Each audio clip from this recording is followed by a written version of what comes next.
60 some years ago, on March 27th, at 5:36 p.m., I was in Valdez, Alaska.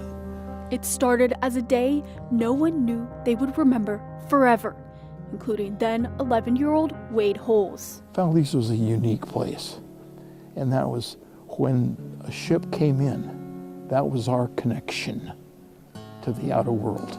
Situated more than 100 miles from Anchorage as the crow flies, a ship docking in Valdez was a cause for excitement. Everybody would go down and take their family and their kids. They'd go down to the docks and watch the China, the steamship. While many in the little town were at the docks that evening, Wade and his friend Louis were farther from the shore. We were done with school.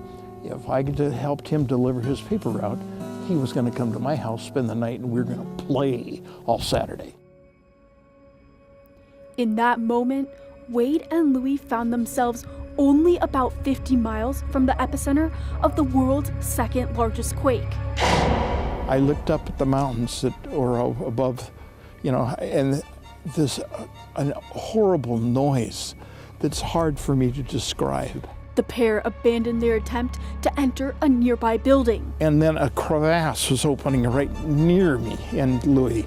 At that age, we had no concept of what was happening. The shaking continued to rock the region for minutes. I was standing right there, seeing a crevasse open up and close and open and close. A pet dog caught in the fissure. I saw Tyke, the back end of him, go into a crevasse, and he was just hanging on to the top ground with his two front paws. And I saw the crevasse close on it. And then it opened back up again.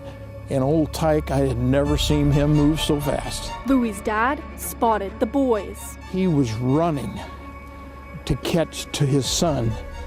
And I swear, the road that he was on, he was going from side to side in my vision. After the ground stopped shaking, Louis and Wade headed home, not knowing an underwater landslide had triggered a tsunami that had taken out the docks, and many of the people greeting the China with it. I was not aware of all the disaster that had taken place down at the docks. And I was not aware of all of my friends that had lost their lives. Up to that point, my parents didn't know if I was at the docks too.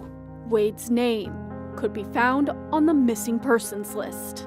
Finally, I got there to my mom and sisters, and my dad came running in, and he says, Wade, where have you been? His mom whisking the family off to higher ground, concerned a bigger tsunami was approaching. When the tsunami hit, I was sitting with my mom and two sisters in a car on Thompson Pass. His dad, the town's postmaster, staying behind, preparing for waves to submerge Valdez.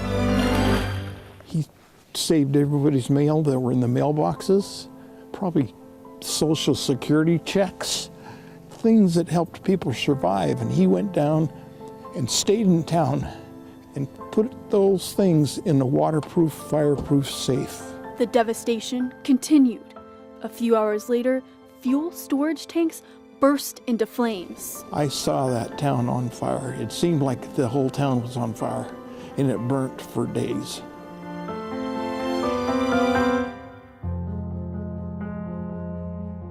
Six decades later, Wade relived the quake's impacts. A lot of bad came from that earthquake.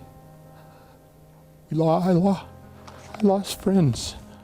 A laminated list of lives lost, still with him today. What name on here means the most to you? The Stewarts, because I knew all the kids from school. And I was excited that they had just joined the church. Taking a moment to recall those who didn't survive. Then I realized the significance of the Great Alaska earthquake. 60-some years later, these are moments Wade will never forget. There are impressions that are seared into my brain. Like I said, it happened yesterday.